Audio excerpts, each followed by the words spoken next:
પાવન ભૂમિ પર આપણે સૌ પધાર્યા છે ત્યારે આજે મારી સાથે મંચસ્થ ઉપસ્થિત આમ આદમી પાર્ટી પંચમહાલ જિલ્લાના પ્રમુખ શ્રી એવા પ્રવીણભાઈ રાઠવા, આપણી ઝીંઝરી જિલ્લા પંચાયતના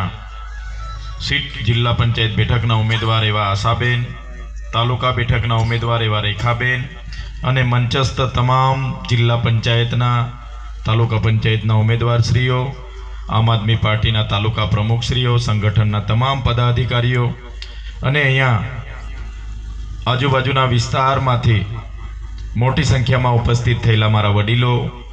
સંતો, મહંતો, મારી માતાઓ, બહેનો, યુવાનો, સાથે સાથે મીડિયાના મિત્રો, કાયદો અને વ્યવસ્થા જળવાય એના માટે ઉપસ્થિત પોલીસ અધિકારીશ્રીઓ, તમામ લોકોને ચૈતર વસાવાના જોહાર નમન કરું છું, ઉલગુલાલ જિંદાબાદ કરું છું. સાથીઓ, આજે અમે સ્પેશિયલ